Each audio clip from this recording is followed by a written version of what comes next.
Right now on Tech Radio, what do you do first thing in the morning? When I wake up, the first thing I do is check my energy score. Hi, I'm Artemis. I am a computer-generated AI voice, and you're listening to Tech Radio. Every week online and on air with RT Radio, we bring you the latest in tech from Ireland and across the world. You're welcome to episode 1026 this week in association with PwC, helping you unlock the full potential of AI. As always, we're looking back on the biggest stories of the week, including all the new toys from Samsung's Unpacked event in Paris. Plus, we will take a look at how generative AI is changing the way we do business. From techcentral.ie, this is Tech Radio with Dusty Rhodes and Niall Kitson. I'm Dusty, joined as always by our editor-in-chief, Niall Kitson. So, Niall, what do you do first thing in the morning? Do you check your energy? Absolutely. It's the very first thing I do in the morning. Open my eyes, check my energy. I need a device to tell me I'm a bit tired. So this is, that was a clip from the Samsung Unpacked event in Paris, and they were very big on health. And this is what the guy is getting across with all the measurements that they take. They wrap it all out into an energy score, and he is so excited. The first thing he does every morning. Check my energy score. Poor man.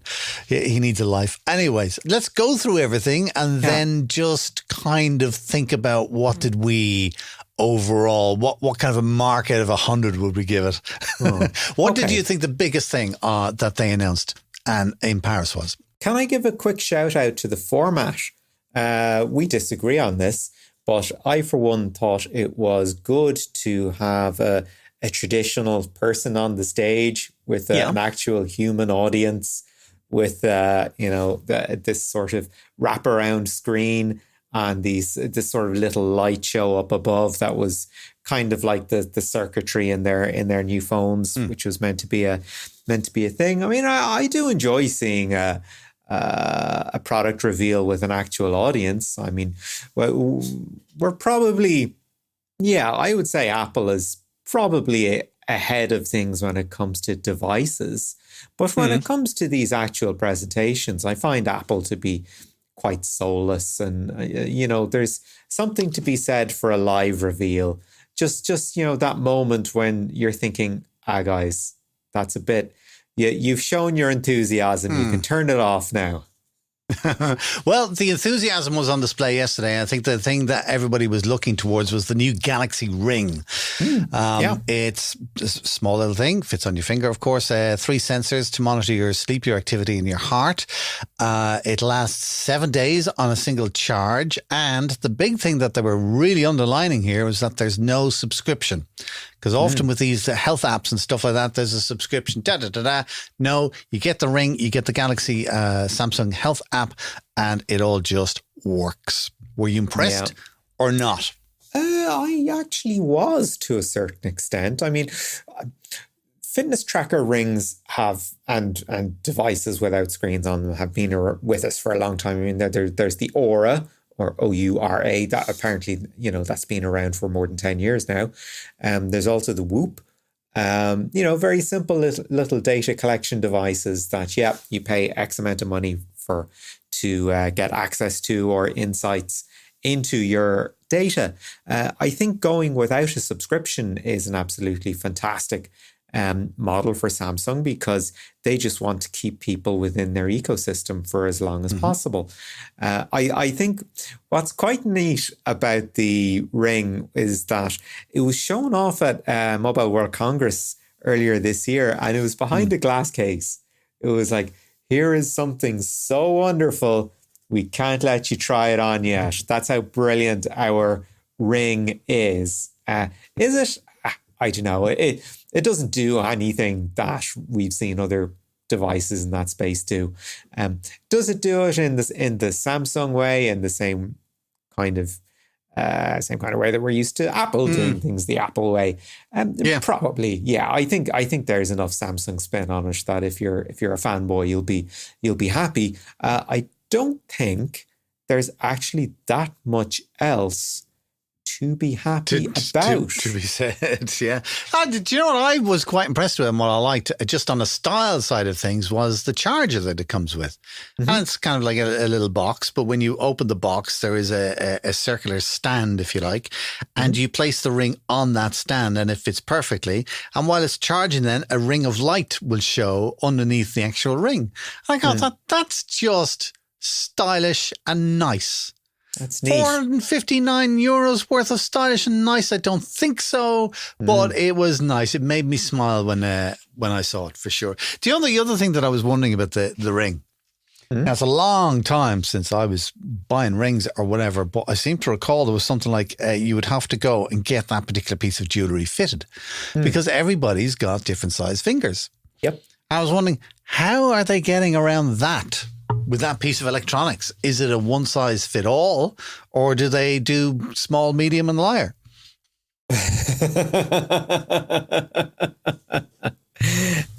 I don't know. I think that's something we'll have to figure out from 24th of July when all this stuff comes in the market. Anyway, listen, let's get into the ring. So yeah, let's get into the phones. The Flip 6, I suppose, that's kind of the smaller of the two. That had what struck me was it had a camera upgrade. Nice. It was a lot about the AI more than anything else, about how the AI can take a picture or an image and it can optimize it. It can sharpen the image. If you were taking a video, I think, because if there's only 24 frames, say, in the thing, it can slow-mo it down by adding more frames in between each of the individual shots and generating them by AI. There was a nice little adaptive photo wallpaper, because on the Flip, you've got kind of the screen when it's flipped and just like a little a reference screen more than anything else. And I thought it was nice where you can have a picture of someone from your family or girlfriend, boyfriend, husband, wife, whatever. And it will change according to the time of day or night. So the AI would show this person in daylight during the day. It'll show the person at nighttime during the night. If it's raining, it will have a little rain effect on it. And if it's snowing, it's like, that's kind of nice. Now, again... If you're an Apple user, it's basically stuff that you see in the weather app. It's nothing remarkable there. Do you see that? No, of course not in a weather app, you would expect it, but with one of your own photos. Yeah. Do you know what I mean? So I kind of thought that was nice. They made a really, really big thing of live translation. Now, that might be more useful in Europe or if you're traveling elsewhere around the world. I mean, in Ireland, I was about to say in Ireland, everybody speaks English, but of course the country's changing, so maybe I haven't come across a situation where I need live translation in Ireland just yet. But when I'm on holidays, absolutely. And that's just another AI thing. It's nothing to do with the actual, the Flip 6 phone itself. What they were harping on about with the Flip 6 phone was they've added a vapor chamber. What's that? That's basically, it's like water cooling, all right? Because the processor in the phone gets very, very hot, all right? And particularly because it's so thin and it's doing so much, it generates an awful lot of heat. So to dissipate that heat, what they have is they have this tiny, tiny little piece of copper, all right? It's 1 millimeter thick. And within that, they've got a cooling agent and possibly even some water as well. And what happens is when the water comes in contact with the processor, it literally vaporizes and goes to another part of the phone where it cools down and is turned back into water again, and it kind of turns around in a cycle. It's very like it's not exactly like water cooling, but that's the general gist of it. And they call it a vapor chamber. A lot of people have experienced this. I think they have it on some of the bigger phones, the S24 or whatever, and they kind of go, yeah, sounds great, but it doesn't really work. So they made an awful lot about that as well. I mean, did the Flip 6 float your boat in any way? Do you know what? I mean, there's not an awful lot of new shiny compared to the Flip 5. I mean, dimensions-wise, they're pretty much the same. In terms of the chipset, it's this year's Snapdragon 8, which is the Gen 3 versus last year's Gen 2. Fairly obvious upgrade there. The camera, largely the same. Again, there's a 50 megapixel camera, which is a wide angle lens there, which is pretty impressive. So that's new. But I mean, going through the specs, it's either, okay, this year's Android, that makes sense. And not a lot that had me going, ooh, wow. No, well, that's what I'm saying. When they were talking about the phone, it wasn't necessarily the phone they were talking about. It was the AI. Yeah. And how the AI is particularly either swish or particularly useful in that mode. I mean, the translation, I think, is a really good example. And there's another mode there, which where you will be able to use the phone like a camcorder, where you will have the screen flipped at 90 degrees, and you'll just be able to hold the phone in the way that you used to be able to hold an old school camcorder and control it as such. So it is all these little things and you can do this with AI, and you can do this with AI. Yeah. And you're like, okay, but give me more phone. Give me more phone to work with. Do you know what? They are disobeying the number one rule in selling things, all right? And that is, you need to solve a problem. Yeah. None of these things are solving a problem. Nice features. Oh yeah, that's clever. Not solving a problem. And despite the fact that we are both kind of going, not really too much new on that. One thing that is definitely new is the price increase. Oh, goodness. Yay! Yeah. You can have almost the same phone as last year for more money. A lot more money. A lot more money. I mean, the opening price is what, $1,239? But I mean, it goes all the way up to $2,169. Who is going to want to spend that much on a phone that is clearly aimed at young consumers? Perchance content creators. Who wouldn't have, young consumers with rich parents. There you go. Let's get on to young consumers with even richer parents and talk about the Fold. All right. And this is a phone that I would like. All right. But it doesn't actually solve a problem for me, which is why I haven't really gone for it. All right. I know why you want one of these, because you were a huge fan of the Galaxy Note. Loved it. Absolutely. Yeah. And this is this generation's Note. That's what it is. If you want a regular size phone, there you go. If you want the larger screen for greater productivity, hey, we got that for you as well. That's exactly what you loved in the Note, and that's exactly what you get in the Fold. Now, I can't remember what the price point was on the Note, but I mean, Lordy, you are going to pay for it with the Note. Oh, now it's a long time since I've had a Note, but say it was in around $1,000, all right? Now that's when I had one, and maybe it was stretching up towards kind of 1,500 or whatever. But the Fold 6 now is just over $2,000 here in Ireland. Yeah, it's double what you're used to paying. Exactly. And see, every time I'm in Curry's, I go over and have a look. All right. Yeah. And I hold it. And when it's open, I go, nice. Look at the real estate, the screen on that. Amazing. I want that. Okay. And then when I close it and I'm looking at the front screen and it's like, 6.3 inches or whatever, it looks like a regular phone. And it's like, nice. I like this. This is fantastic. But then I feel it in my hand, and it's like holding two phones together in your hand.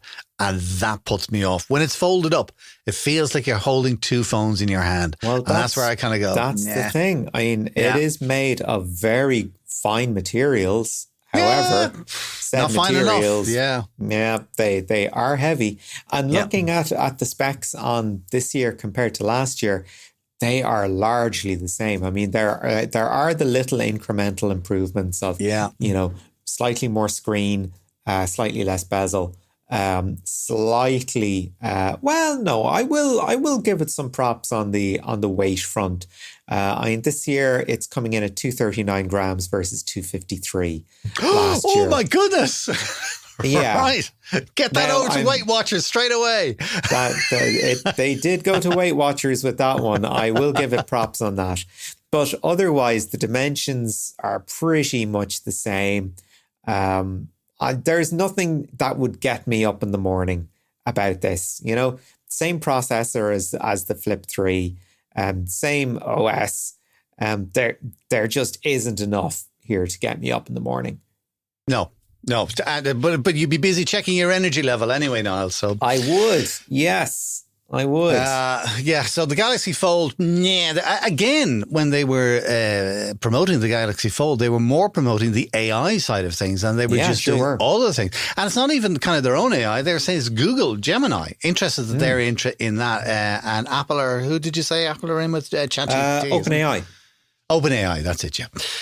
So they were showing off some good things, like, kind of with their note. It can translate, it can compose messages, it can summarize meetings on the fly. I mean, that's all very nice, but unless I'm an MEP, I don't think it's going to be much use to my life. Sketch to image, I thought this was really nice. On an AI feature, I thought this was nice. Where you can draw a picture. They did an example of just a stick man looking at a sun or whatever. And then the AI gets at it and does it does a cartoon version, does it a 3D version, does a blah, blah, blah, whatever. And it looked quite nice. I mean, where would you ever use it? Really clever where they had a picture of the River Seine, so you could see the Eiffel Tower in the background. And then they drew in with the Samsung pen a little boat, and then it created a photograph of a proper river cruising boat sitting there perfectly blended in. And it's like, wow, that's impressive. No idea where I would ever need to use. Yeah, impressive. No idea. But does it solve a problem? No, it doesn't. At least with translation and summarization, I see the business case for it. I see how that makes meetings an awful lot easier to navigate. But only if you're in an environment where you have several languages going on. And in Ireland, we don't. In the States, you don't. Well, you've got maybe Spanish, but Spanish, English, I don't know. English is the language. Anybody who speaks Spanish will normally speak English. I don't know. Yeah, so we should all just speak Esperanto, and that would sort that out. There you go. That'll be all done, you nerd. Let's get on to the watch, and I'm kind of bundling in the watch and the Watch Ultra in the same thing. They went on. It made me laugh. So here's the Watch Ultra. It's amazing. 100 hours on a single charge in power saving mode. Yeah. What's the point in having a watch that can do amazing things if you don't have enough power to let it do amazing things? My God. It's 3 times faster than the last watch. Does that make time go faster? Does it? Yeah, 9 a.m. make things go 3 times faster. That sounds like a flaw. Now, that is a problem that's being solved. 9 a.m. before you know it, at midday, it's actually 5 p.m. That is a problem being solved. So fair play to them. Anyway, the processor is 3 times faster. They do GPS tracking if you want people to know where you are at every given minute of the day. The price I thought was interesting. It's 700 quid for the Ultra, and then the regular is almost half the price. In fact, it is. It is under half the price, $329. Well, the Ultra is, it's metal, which is really, when you look at it, that's what sets it apart. It's a bit of a Rolex jobby, isn't it?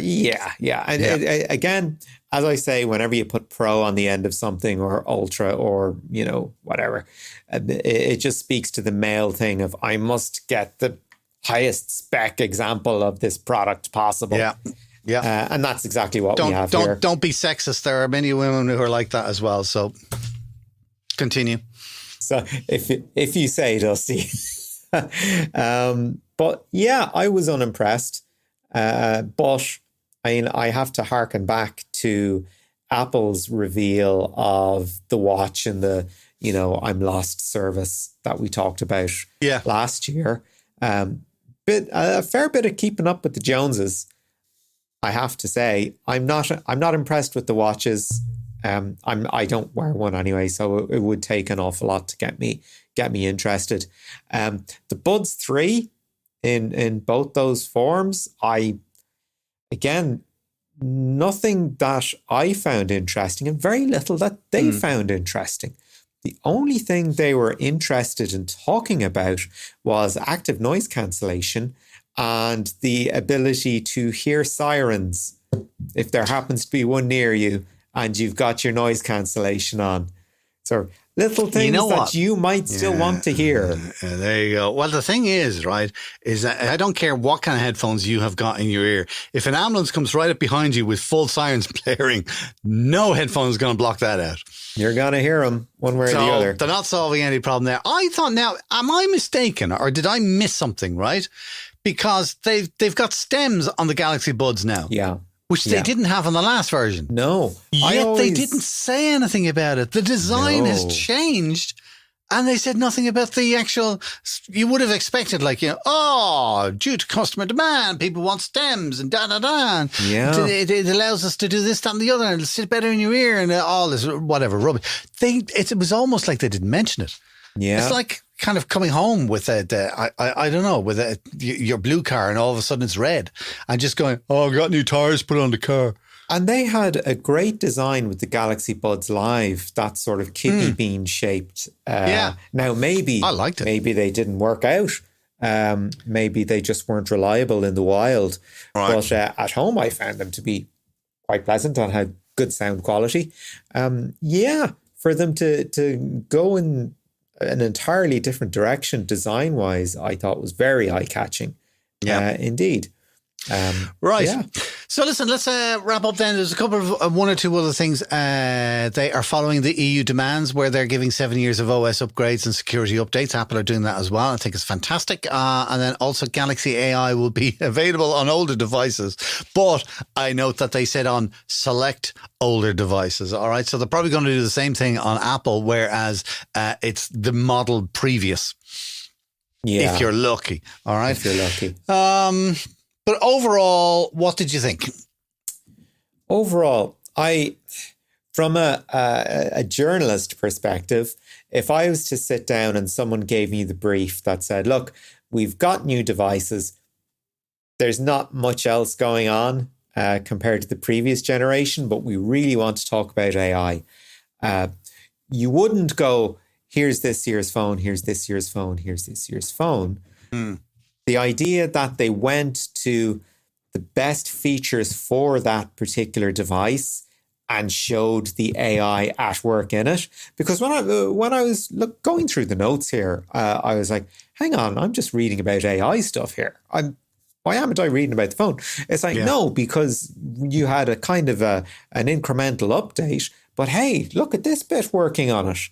And that was, they really sold AI as the fabric tying together the Samsung ecosystem in the same way that they couldn't have done with Android, even though they're doing it with Gemini, which is kind of interesting. I mean, Apple always did it with iOS or iPadOS or macOS. Is always like, observe how software ties everything together.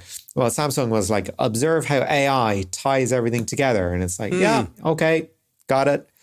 So I think as a presentation, I thought it was well structured. I thought the AV was pretty good. Did it drag? I don't think so. There was enough there to keep me amused and entertained, even if the quality of presenting was a bit dull.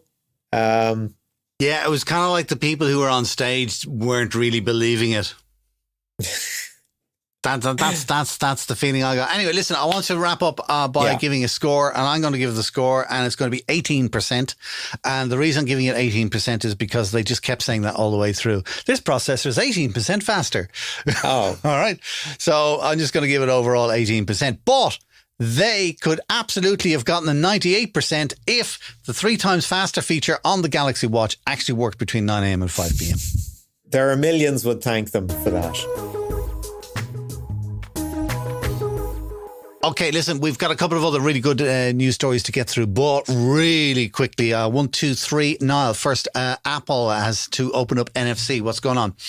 They do, yeah. You know the way that you can have Apple Pay and only Apple Pay on your iPhone? Well, guess what? The EU have said, no, that's kind of against our Digital Markets Act. So you've got to open up your platform to alternatives to what you've got. And we're going to be hearing about this an awful lot, because in the same way that this affects Apple, it's going to affect Google, it's going to affect anyone with a payment system. You should be able to have any payment system that you want on the device that you have. So thank you very much, EU. Apple are going to have to open up things. Now, whether they make it, they make the terms and conditions so prohibitive that nobody will bother, that might be something else. But the idea of having a Google Wallet on an iPhone, certain deliciousness to that, isn't there? There's a certain deliciousness to it, but I have to agree with Apple on this one. I think when it comes to wallets and security, you need the manufacturer to be all over that. So having only one Google Wallet on a Google phone and having only one Apple Wallet on an Apple phone, I think is actually a good idea from security. But other people should be able to. So like on my phone, I like the fact that I can put my credit card, I can put my Revolut, I can put something else, whatever, all into the wallet. And the wallet is just the mechanism, okay? Yeah. And the wallet from the manufacturer should not be taking a slice of the action, all right? It should be a facility that's open to all, but I think it should be just the manufacturer that does it, because they can marry the wallet software with the hardware better. Having somebody else develop a wallet, like you say, having a Google wallet, an Apple phone, or what if I found some like amazing Chinese wallet and try that on my Apple phone? You know, would you be confident with that? Anyways, that's my thoughts on that. Second last story for this week. Ireland in space. Were you watching on Tuesday night as Ariane 5 took to the skies? Ariane 6. Pardon me. Yeah. You were watching it. You were delighted. You were all over it. I'm just delighted to see this, because it's been a long, long time since Europe has been in space. And like Ariane 6 was meant to take off in 2020 or something like that. And there's been various delays. I mean, space is, you know, it's not an easy business. All right. So there are delays, but they finally got it up there. There was a new feature which worked quite well, in that the third stage engine, I think it's the final stage engine anyway, it fires repeatedly. All right. And this is a really neat idea. These rockets are used to deploy satellites into orbits in space. And generally when it goes up, a rocket will hit a particular orbit, deploys the satellites, and done. All right. What they've done with this new Ariane rocket is that the rocket is able to fire it repeatedly. So it can deploy satellites at one level, and then it can hit the rocket and go higher and deploy more the satellites at that level, and so on and so forth. So I thought that was good. Everything worked for them except for that final stage, all right, where they weren't able to deploy the last batch of satellites, unfortunately, but everything else worked well, including all of the cameras that were on the rocket from Railtree, which is astronomy in English. Rail is star, astronomy, Railtree. Railtree. There you go. Thank you. In Irish. Yep. There you go. So Railtra, an Irish company, built all of the onboard cameras, which monitors what is happening throughout the launch and the travel into space. And also, this made me laugh, they also developed the sat-nav system. You don't think of a rocket going into orbit as having a sat-nav system, do you? It's like you are the sat. Do you not know where you're going? Exactly. So fair play to them. They had a big crowd watching at Dunsinco Observatory on Tuesday night. And everybody was very, very happy. It made me smile to hear the Irish delegate to the European Space Authority say, "It was amazing. We're over the moon." Ha! Jesus Christ, dude. It's like, you know, why do we have that reputation? All right, anyway. Listen, last story for you. All right, the Nokia. What kind of a Nokia was it? The 6300 or the 6310?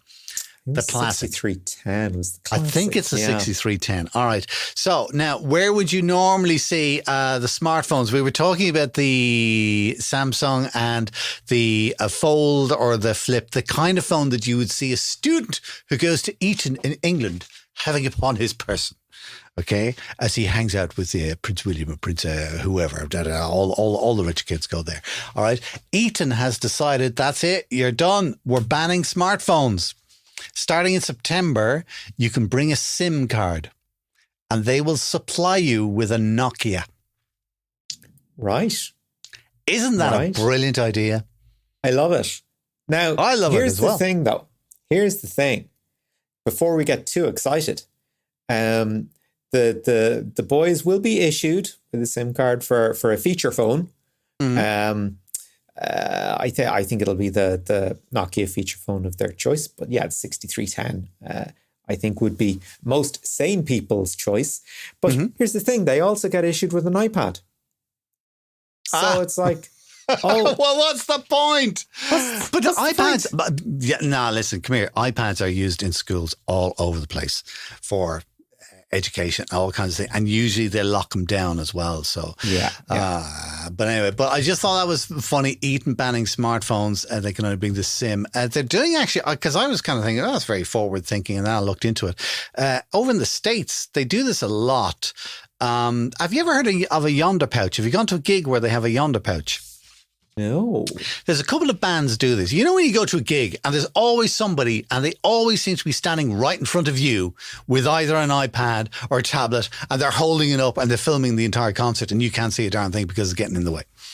Or, of course, everybody's doing it with their phones and all that kind of stuff. What a Yonder pouch does is it's just a cloth pouch. And as you go in, you put your phone into the pouch. It's snapped shut with a very strong magnet or something like that, all right? And you just cannot get it open. You carry the phone around with you for whatever the gig. And then when you are on the way out, you just hit it on a demagnetizer, whatever, as much like when you're buying clothes at a store. And then it opens the pouch and off you go with your phone. A couple of artists have insisted on that because they're going, if you're coming to see us play, come and see us play. Don't sit on your phone all night videotaping it. We want you to enjoy the experience. In the States, there's a number of schools who have actually put that into place in the school. So when the kids arrive in the morning, they're given a Yonder pouch and boom, it's locked away for the day. And they can't use it. But of course, teenagers being teenagers, there are many videos on YouTube that says how to open it without the teacher knowing. I would have people wear the pouch around their necks. So you'd be like, because you just assume everybody owns one. So it's like part of your uniform. Interesting. And you went into journalism rather than education, yes? Niall Kitson, thanks for keeping us up to date with the news. Delivering Irish tech news since 2006, this is Tech Radio. Generative artificial intelligence isn't just changing industries, it is revolutionizing them. With groundbreaking capabilities in machine learning and robotics process automation, AI is bringing about a new era of efficiency and empowerment in business. And nothing says this louder than when a company like PwC start their own department, especially just for AI. To find out more about these business implications for AI, Niall Kitson had an amazing chat during the week with Martin Duffy, who is the head of generative AI at PwC. Martin, we're into the AI world. We've got an entirely different paradigm to work with in technology. And where there's something new, there's going to be a massive gap in skills in order to meet its potential and have people enjoy a technology's potential. So are we seeing a skills gap in AI, or is it too early to say? So now when we look at the current state, particularly of generative AI, what we're starting to see is that generative AI is being regarded as being a capability by organizations rather than a pure technology. So if we look at more traditional AI techniques, such as machine learning, they have traditionally been very technically based systems and required a high degree of technical skills. Gen AI started off basically as a consumer product with ChatGPT. So the barrier to entry from a skills basis is much lower. But what we've certainly seen is that the skills that are important to get the most out of the technology are skills such as prompt engineering. And at a very basic level, prompt engineering is asking the right question in the right way. And a little exercise that we sometimes do when we're doing our own training within PwC, we ask people to think about the steps that they would go through to make a cup of tea. And then once they've written down the steps, we ask them, well, did you take the cup out of the cupboard? Because in the world of Gen AI, if you don't explicitly say, take the cup out of the cupboard, then what's happening is the AI system will think you want the cup of tea made in the cupboard. So that's how a good prompt engineer should think. They should actually break down a task into each of the individual steps and be very explicit about those steps. Fundamentally, that's a communication skill. And as Gen AI is being regarded as a capability by organizations, it's a communication skill that all functions within the organization will require. If we look back 40 years ago, very few people in any organization could type. We had a pool of typists or a pool of secretaries who did that. Now everybody types. In the same way, prompt engineering will become part of everybody's job. Some people will be very good at it, some people maybe not so much, but it will be a fundamental skill. And then when we go beyond that into the inner workings of generative AI, yes, there will be advanced prompt engineering skills required there. There will also be more technical skills around the back-end search mechanisms that are used by the generative AI systems. But the main skill we expect to see businesses requiring is prompt engineering. It's very interesting that you're looking at prompt engineering as a communications-based skill when previously we've looked at mining the intelligence within businesses from very much a mathematical perspective where you're looking at, data analytics are increasingly augmented analytics, where very often the information is volunteered as opposed to requiring a direct questioning. Do you see these sort of technologies not kind of wane, but perhaps fall out of favor as people move towards Gen AI, or will it just be another technology that's there to complement what you have? So we're expecting to see a convergence with these technologies. So traditional AI techniques and analytic techniques are very good with structured data. So very good with databases and with tables of data. Gen AI is very good with language. So very good with unstructured data, documents. The next generation of tools that we're starting to see coming out are going to be agent-based. And that's where we're going to have the language and the data combining to make decisions and deciding what actions the AI system needs to take. So here we're going to get a convergence between Gen AI interpreting the information, the analytics or the machine learning actually making predictions or making decisions, and then intelligent process automation actually driving actions within the one workflow. So the combination of these three techniques are the agents that we're starting to see being developed within the whole Gen AI world. And that's the next iteration. And that's imminent. That reinvention of workflow, is that a message that is getting through to management in companies that, look, there is this new technology, it will unlock value in your business, it will help guide your decisions, but you know what, you're going to have to change the way you think as well as the way that maybe you employ technique or maybe that you choose to hire certain teams, that kind of thing. So I think that's a reflection on where the maturity of the organization, the individual organization is at a point in time. We did a survey back in November of last year, and we asked organizations where were they on their path to implementing AI techniques. 7% of organizations in Ireland had actually implemented AI techniques at a substantial level. We did the same survey again just last month. Still 7% have implemented Gen AI at a substantial level. But the big thing that's changed is in our November survey from last year, 61% of organizations were starting to use AI to some extent. That figure has now jumped to 93%. So while the messaging around the impact of particularly agent-based Gen AI is going to take some time to land with organizations.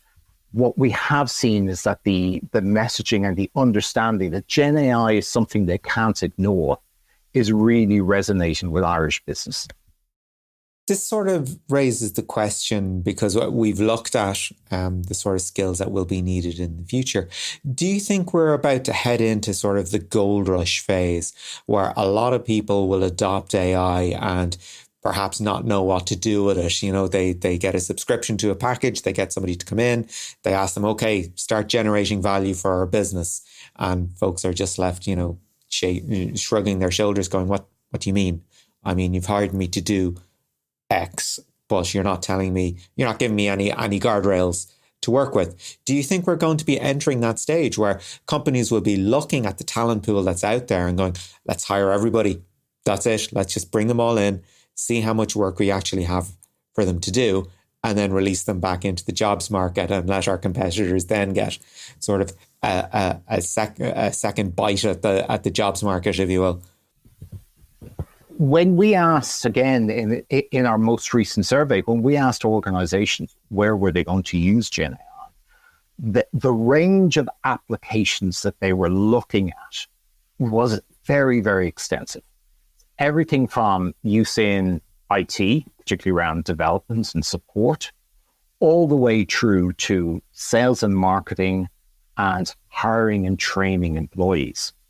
So the one thing that we are seeing consistently from talking to organizations is that they're understanding that the key here is that this is not really about technology. This is about enabling efficiency and productivity within the business. And so the business skills are actually as important as the AI skills. And it is much easier to take someone who is very knowledgeable in finance processes or in workforce management and train them up to be a prompt engineer than it is to take a prompt engineer and try and make them an expert in that business function. So what we're expecting to see, and what we're actually starting to see, is that the investment will be in developing talent within the organization rather than going out and hiring in brand new talent.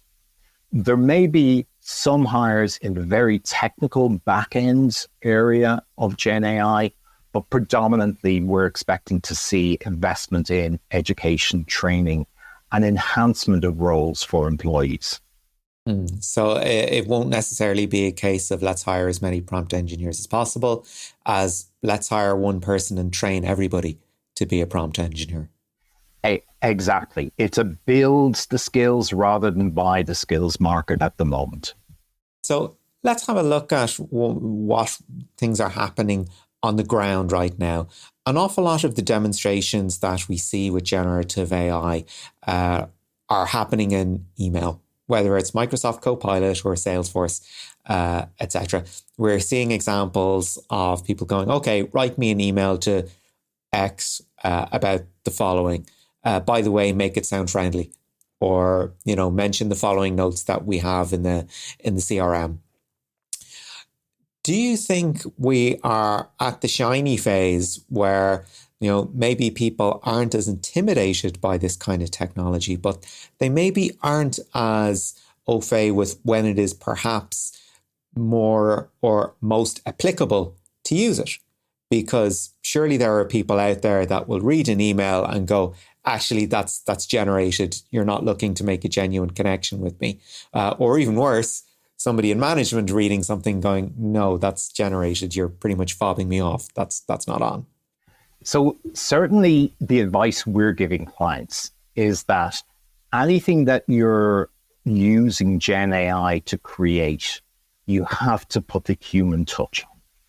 So you have to put the finesse of your own view. You absolutely have to review it, but Gen AI is very good for creating a first draft.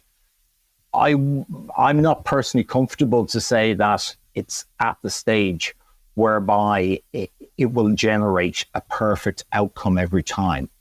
So taking the opportunity to speed up how you get to your communication is actually a really good use of the software. Using it to be your voice is something which I wouldn't recommend to my clients. Let me put it that way. So what we're seeing at the moment is that there is a big emphasis on the individual productivity and individual efficiency. And that's predominantly around things like email, management of calendars, creation of presentations, summarization of documents, and transcripts of meetings and, meeting minutes and so on. The reason for that is that's an easy entry point. Everybody does some of those tasks to some extent. And those tasks are often low value, but important tasks that need to be completed. So increasing the efficiency of those immediately has a positive benefit. As we see more and more integration of Gen AI into operational systems, such as ERP systems and such as CRM systems, then we're going to see an increased focus on the productivity within those areas increasing. And so we'll end up with a wider range of productivity, and we'll end up with ultimately more benefit for both the end user and for their organization. So just one final point to have a look at. Wherever there's a new area, a new technology, there's the issue of regulation. And of course, we have the EU AI Act get voted in this year, which takes a risk-based approach to regulation of AI. Is this a message that you find is going to filter down quite easily to organizations, being sort of not in not particularly technical language, which is something that I find is pretty useful about the AI Act? Is there this awareness that, okay, we're getting it, but we've got rules to work with as well, as opposed to, okay, we're engaging with this new technology, let's see what we can do with it? So again, that was a question that we asked as part of our survey. And overwhelmingly, at 84%, Irish business leaders told us that they welcomed the EU AI Act and they welcomed that kind of regulation. And I think it's really clear that the one thing business doesn't like is uncertainty. So the EU AI Act creates a level of understanding, a level of certainty, and gives guidelines, and in fact regulation, on what's required to use AI in a safe manner and a compliant manner. So overwhelmingly, we're seeing that organizations are embracing this, partly because it's regulation, they have to, but also because they actually see it as being a positive thing. So while the EU AI Act very much focuses on the use cases, and that really makes it very accessible for business because they can understand that far easier than the technicalities of the number of operations that a large language model does. What it has allowed business to do is actually take a step back and say, right, is this use of AI actually something that creates risk for us or something that removes risk? And when we asked business leaders about risk associated with AI, their number one risk was actually the cyber risk. That was the thing that they were most concerned with. And then following on from that was the creation or the dissemination of misinformation, legal liabilities, and reputational risk, and then bias. But certainly cybersecurity was the number one risk they were concerned with, because I think to a large extent, they feel comfortable with the regulations that the EU AI Act are going to put in place that will help reduce and manage bias and non-responsible use of Gen AI. And that was Martin Duffy, head of generative AI with PwC, chatting with Niall Kitson. This is Tech Radio with Dusty Rhodes and Niall Kitson. That's it for our show this week, with thanks to PwC. Check out some other stories we have online. We did manage to squeeze into the podcast, including... We have Motorola Solutions, big plans for Cork. AMD spends more than 660 million to acquire Europe's biggest private AI lab. And Slalom goes on a hiring spree in Dublin. You'll find all of those and more online at techessential.ie. We're back again next Friday with a brand new show online and on RT Radio 1 Extra as always. And please do remember, share our podcast with a friend who's into tech. Just tell them to look up Tech Radio Ireland on Apple, Spotify, or now also on YouTube.